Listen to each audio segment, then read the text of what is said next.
Hello everyone. आज हम लोग बात करेंगे आर्टिकल 311 की। This was recently very much in news.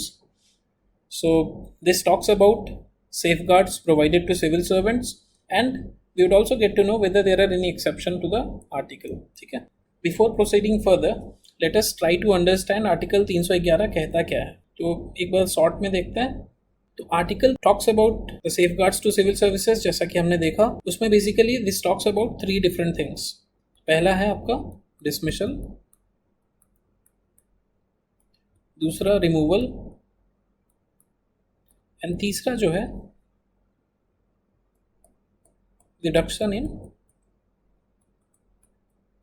Rank. ये तीनों ही आपका सिविल सर्वेंट्स के लिए है। Before moving ahead what we will do is we will try to understand ये तीनों का मतलब क्या है, डिसमिसल, रिमूवल और reduction in rank. When you talk about these two terms, dismissal, यदि हम लोग डिसमिसल और रिमूवल का ऐसे बात करें तो दोनों में डिफरेंस क्या है सबसे पहले, और दोनों में सिमिलैरिटी क्या है। जो बेसिक डिफरेंस है ये आपका जो है, यदि गवर्नमेंट सर्विसेज एक पैरामीटर है, लेट्स सपोज, तो यदि आप डिसमिस हो गए तो you are ineligible to get back into government services.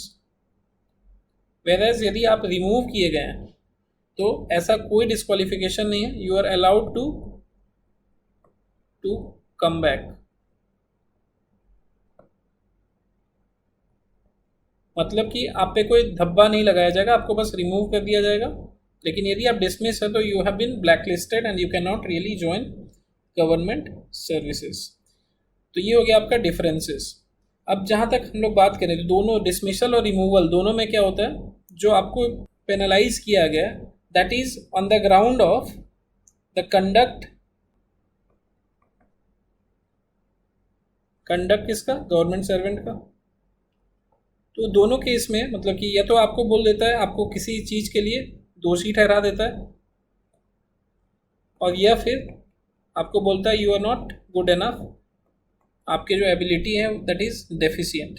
तो एक तो ये हो गया कि आपको जो पेनल्टीज दिया जाता है that is awarded on the ground of conduct of government servant, जहाँ पे या तो उसे दोषी बोल देता है या तो उसे डेफिशिएंट बोल देता है।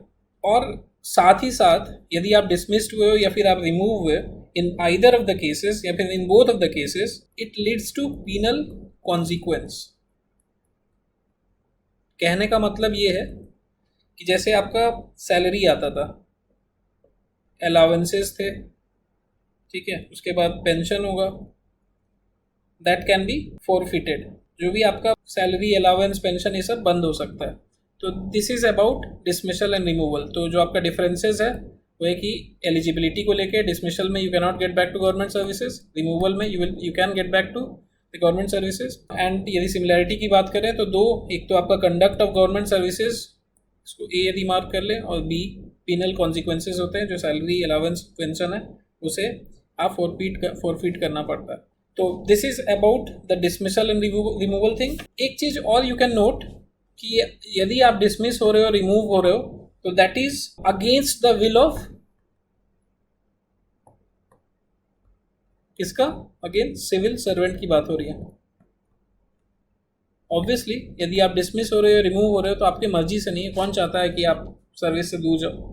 कभी कभी ऐसा होता है कि you get terminated and that is against the will of civil servant. Against यदि against the will of civil servants नहीं होगा तो यू कैन, मतलब कि उस केस में भी लोग छोड़ते हैं नौकरी, एंड दैट इज उस तरह की चीज़ों को क्या कहते हैं हम लोग, कंपल्सरी रिटायर्ड कहते हैं या वॉल्यूंटरी रिटायरमेंट कहते हैं। तो उस केसेस में कोई पीनल कॉन्सिक्वेंस इन्वॉल्व नहीं है। That is what you have to remember when you talk about reduction in rank. तो रिडक्शन इन रैंक कब होता है, तो reduction in rank basically involves degradation of rank या status of a civil servant. तो इसमें दो तरह का डिग्रेडेशन आता है, एक तो डिग्रेडेशन बाय फिजिकल सेंस, दूसरा पेनल्टी। फिजिकल सेंस से कहने का मतलब है कि आपका पोस्ट डिक्रीज कर दिया, ठीक है। दूसरा पेनल्टी मतलब कि आपका पे स्केल घटा दिया। बट इन आइदर केस दोनों मोर और लेस इंटरलिंक्ड होते हैं। तो मतलब यदि आपका पे स्केल घटाएगा तो ऑटोमेटिक पोस्ट भी घट ही जाता है मोर और लेस। पेनाल्टी भी यदि पेनाल्टी से भी आपका पे स्केल लो हो रहा है तो that is your degradation in rank as well. तो ठीक है, तो that is what is degradation as in reduction in rank. तो that is what you have to know about. इससे ज़्यादा डिटेल में यूपीएससी के लिए नहीं, आप जब सर्विसेज ज्वाइन करोगे, कुछ गलत काम करोगे and if you are somehow as in on the verge of being removed from the services, dismissed, removal या रिडक्शन इन रैंक, तब आपको इस चीज़ की याद आएगी। Otherwise you will never read this clause again after qualifying the examination obviously. So that is all about your dismissal, removal and reduction in rank. तो अब आगे बढ़ते हैं। तो this is what the article is, article 311। तो सारा article यहाँ पे mentioned है, but I will not read everything. You can read, you can pause it and read it यदि आपको आपकी इच्छा। I will just explain it आगे, ठीक है। तो let's look at the 3 clauses. तो आर्टिकल 311 में 3 क्लॉजेस है, article 311(1), article 311(2) and article 311(3). Let's look at the first of all these 3 clauses. तो पहला क्लॉज क्या कहता है कि कोई भी इंसान, मतलब कोई भी civil servant can not be dismissed या removed by any authority subordinate. मतलब कि सबऑर्डिनेट का मतलब है उससे छोटा, मतलब कि जो आपको अपॉइंट किया है उसके रैंक से नीचे वाला। As in let suppose you are appointed by governor या प्रेसिडेंट, तो उससे नीचे वाला कोई भी इंसान आपको डिसमिस या फिर रिमूव नहीं कर सकता है। तो that is what you should know. तो if you want to read you can read it, लिखा हुआ अच्छे से। तो that is exactly what it is. You can not be dismissed or removed by an authority, by a authority who is subordinate to that by which he was appointed। मतलब जो आपको appoint किया था उससे नीचे वाली अथॉरिटी आपको remove या डिसमिस नहीं कर सकती है। लेट्स मूव अहेड, दूसरा क्लॉज के बारे में देखते हैं। Now let's look at article 311(2). This article basically talks कोई भी सिविल सर्वेंट वो आपका डिसमिस या रिमूव या रिडक्शन इन रैंक नहीं होगा unless there is a departmental inquiry, और इंक्वायरी में आपको आपके अगेंस्ट जो चार्जेस है वो आपको इन्फॉर्म किया जाएगा। एंड दूसरा, कंसर्न पर्सन जिसके खिलाफ इंक्वायरी है he will be given a reasonable opportunity of being heard, मतलब कि आपको डिफेंड करने का मौका दिया जाएगा। बट ऑब्वियसली यदि ये क्लॉज है तो इसके कुछ एक्सेप्शन है, मतलब कुछ ऐसे केसेस हैं, कुछ ऐसे समय आएंगे जिस समय बिना इंक्वायरी के ही आपको सर्विस से डिसमिस किया जा सकता है या रिमूव किया जा सकता है या आपका रैंक को रिड्यूस किया जा सकता है। तो वो ऐसा 3 कौन सा क्लॉज है, let us look at that. वो ऐसा तब हो सकता है जब एक सिविल सर्वेंट को हम रिड्यूस कर रहे हैं, किस ग्राउंड पे, किस बेसिस पे, on the ground of conduct which has led to his conviction on a criminal charge. किसी क्रिमिनल चार्ज में यदि आप कन्विक्टेड हैं तो फिर आपको आपके बिना इंक्वायरी के ही आपको बोल दिया जा सकता है tata bye bye, we have had enough of you, that means you will be dismissed or removed। या फिर जो आपका empowered authority है, मतलब कि जो आपके सीनियर्स है जो कि आपको डिसमिस कर सकते हैं, उनके पास वो अथॉरिटी है, लेकिन उनको डिसमिस करने से पहले बताना भी होगा, मतलब उनको लिखित तौर पर देना पड़ेगा। दैट मीन्स वो जो आपके empowered authority हैं उनको he will have to give it in writing। यहाँ पे departmental inquiry is not needed, we are convinced and I am giving it in writing कि इस पर्सन को रिमूव कर दिया जाए। या फिर तीसरा केस में प्रेसिडेंट या governor is satisfied and they feel that in the interest of the security of the state, state से कहने का मतलब है नेशन, मतलब भारत की, ठीक है, in the interest of the security of the state हम लोग इंक्वायरी होल्ड नहीं करते हैं, let's end the chapter and dismiss him। तो this was about article 311(2). तो हमने देखा कि article 311(2) क्या कहता है and what are their exceptions। When you talk about 311 का third clause, article 311 का third clause, तो this talks about जो भी आपका डिसीजन है empowering authority की, जैसे कि अभी रिसेंटली आपने सचिन वजे का केस देखा, तो जो empowering authority है उसका डिसीजन फाइनल है। The decision thereon of the authority empowered to dismiss or remove such person or to reduce him in the rank shall be final। जो भी आपकी empowering authority जो बोल रहे हैं कि नहीं, we don't need a departmental inquiry and I am convinced and I am giving it in writing कि we can remove this person, we can dismiss the person, तो फिर उसके बाद his decision is binding and his decision is final। This was about article 311। तो more or less I think everyone would have got an idea कि तीनों clauses में क्या है।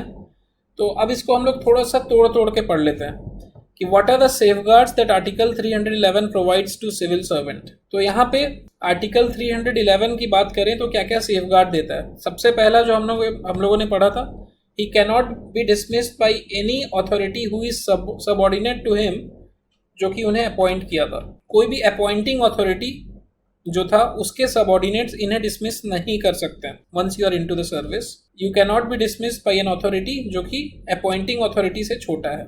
ही कैनॉट बी डिसमिस्ड और removed except after an inquiry, मतलब कि एक डिपार्टमेंटल इंक्वायरी की उन्हें इजाजत है, एंड उसके बाद they cannot be removed until there is an inquiry in which he has been informed of his charges, मतलब उनको जो भी उनके अगेंस्ट चार्जेस है वो साथ में उन्हें एक अपॉर्चुनिटी, जिसे हम लोग रीजनेबल अपॉर्चुनिटी कहते हैं, as we have discussed, reasonable opportunity मिले सो दैट कि उनको अपनी इनोसेंस प्रूव करने का टाइम मिले।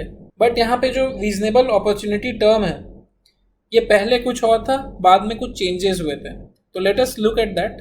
When you talk about reasonable opportunity तो एक आपका 1976 से पहले का बात हो सकता है और एक 1976 के बाद। और 1976 कहने का मतलब है हमारा कौन सा amendment, if you remember 42nd amendment. तो यहाँ पे कॉन्स्टिट्यूशन जो है गारंटी देता है कि a civil servant can not be dismissed, removed और reduced in rank unless he has been provided a reasonable opportunity of being heard with respect to the charges against him. मतलब कि उन्हें आप डिसमिस, रिमूव या reduce नहीं कर सकते उनका रैंक जब तक कि उनको रीजनेबल अपॉर्चुनिटी प्रोवाइड नहीं किया गया हो अगेंस्ट देयर चार्ज। तो अब जो आपका प्रायर टू 1976 का केस है, मतलब बिफोर द 42nd अमेंडमेंट, उनको अपॉर्चुनिटी दो स्टेज में दिया जाता था। एक at the stage of inquiry, जब इंक्वायरी हो रहा है, और दूसरा रिप्रेजेंटेशन फॉर पेनाल्टी, मतलब कि पेनाल्टी के समय रिप्रेजेंटेशन देने की बात होती थी। ठीक है, तो दो समय उनको अपॉर्चुनिटी दिया जाता था। बट सारा कुछ बदल गया आफ्टर द 42nd अमेंडमेंट। तो उसके बाद क्या हुआ, ये जो आपका 42nd अमेंडमेंट है ये आपका थोड़ा सा मीनिंग बदल दिया रीजनेबल अपॉर्चुनिटी का। तो basically you can interpret in the way government का जो अथॉरिटी है, he should provide an opportunity to deny his guilt and establish his innocence. ठीक है, but that can only be done यदि आप उसको चार्जेस लेवल क्या हुए वो बताओगे, या एलिगेशंस क्या है उनके, किस बेसिस पे है वो बताओगे। दूसरा अपॉर्चुनिटी टू डिफेंड हिमसेल्फ जो था, क्रॉस एग्जामिन विटनेस को बुला के, that was to be produced and वो वेरीफाई करके क्रॉस चेक करना था। तो इन शॉर्ट यदि बात करें, रीजनेबल अपॉर्चुनिटी तब मिलेगा जब आपके ऊपर स्पेसिफिक चार्ज बताया जाए। ठीक है, उसके बाद आप इस चार्ज को उस पर्सन को इंटीमेट दोज चार्जेस, मतलब आप उन्हें गवर्नमेंट सर्वेंट को जिनके ऊपर क्वेश्चन किया जा रहा है उनको आप बताओगे कि ये चार्जेस है। तीसरा आप उन्हें अपॉर्चुनिटी दोगे टू डिफेंड। उसके बाद फिर जब ये अपना आंसर दे देंगे डिफेंड करने का, then what you will do is you will consider its decision, you will consider your decision based on whatever he said in his defence. And यहाँ पे आपका रूल ऑफ नेचुरल जस्टिस को follow करोगे। तो ये आपका provide करना होगा। और यहाँ पे मतलब कि पहले एंड दूसरा यहाँ पे एक इम्पॉर्टेंट बात है कि जैसे बिफोर 1976 आपको पेनाल्टी के समय भी अपॉर्चुनिटी मिलता था, यहाँ पे वो अपॉर्चुनिटी नहीं है। ठीक है, तो that is what you will have to take note of. But it is important to note कि कोई इंक्वायरी नीडेड नहीं है if the employee as in the concern employ जिनके अगेंस्ट चार्ज है, he has been provided with the opportunity but he willfully says कि मुझे opportunity नहीं लेना है। सो इन दीज केसेस आपको इंक्वायरी की ज़रूरत नहीं है। तो that is what has to be noted. तो लेट्स मूव अहेड नाउ। यदि डिपार्टमेंटल इंक्वायरी होता है तो उसका प्रोसेस क्या है, तो दैट्स वेरी सिंपल। सबसे पहले आपका एक इंक्वायरी ऑफिसर को अपॉइंट किया जाता है, फिर आपको formal chargesheet against the concern person की क्या क्या आपके अगेंस्ट चार्जेस है वो बताया जाएगा। उसके बाद civil servant can represent himself या हरसेल्फ, एंड यहाँ पे विटनेस भी बुलाया जा सकता है। और उसके बाद फिर इंक्वायरी ऑफिसर जो है based on whatever he heard, what ever the defence was, what ever the concern official told in defence, वो सबको बेस करके एक रिपोर्ट बनाएगा इंक्वायरी ऑफिसर, एंड देन मतलब कि he will submit to the government and then the decision will be made. तो this is all about the departmental inquiry. तो अब बात करते हैं is there या फिर are there other exceptions where a person can be dismissed without departmental inquiry. एक तो हम लोगों ने देख ही लिया 311 का clause 2 का B, वहाँ पे क्या कर रहे हैं हम लोग, डिसमिस कर दे रहे विदाउट डिपार्टमेंटल इंक्वायरी की, क्योंकि एम्पावर्ड अथॉरिटी जो है, empowered authority that gives in writing, there is no need for departmental inquiry and we can dismiss the concerned person. इसके अलावा there are two cases. If a government employee is convicted in a criminal case, मतलब कि यदि आप criminal case में convict हो गए तो you will be dismissed without any departmental inquiry. इसके अलावा if the president or a governor they are satisfied that in the interest of the security of the nation there is no need for a departmental inquiry and we can dismiss the employee. अब सवाल आता है कि can the decision to dismiss be challenged by the dismissed civil servant? Obviously yes, they can challenge the decision कि हाँ हमारे साथ गलत हुआ है. तो what they can do is they can contact whom? State Administrative Tribunal या फिर Central Administrative Tribunal, या फिर आप जुडिशियरी को ऑब्वियसली कोर्ट्स को अप्रोच कर सकते हो.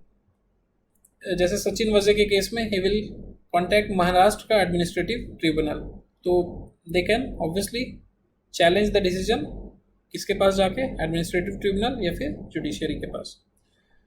अब बात आता है कि कितना रेगुलर है ये आर्टिकल 311(2) जो हम लोग बात कर रहे हैं कि किसी भी आदमी को डिसमिस कर दे विदाउट एनी डिपार्टमेंटल इंक्वायरी. तो this is obviously very rare, तो ये हमेशा इन्वोक भी नहीं कर सकते.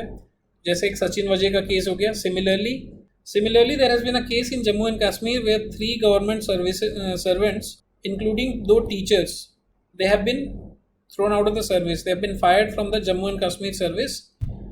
ये इसलिए हो रहा है क्योंकि गवर्नमेंट वाज सस्पिशियस कि there are some activities going against the country and यहाँ पे हम लोग को इंक्वायरी करने की ज़रूरत नहीं है, तो they were suspicious and they did it. इसके लिए उन लोगों ने STF यानी कि स्पेशल टास्क फोर्स भी बनाया था अप्रैल में. दे आर सेइंग कि स्क्रूटिनी करो and if there is any suspicion of employees being suspected of these activities they can be removed. The empowered authority says there is no departmental inquiry needed and we can remove the person, the concerned civil servant. That's it for the day. Thanks a lot and you can stay tuned for more such videos.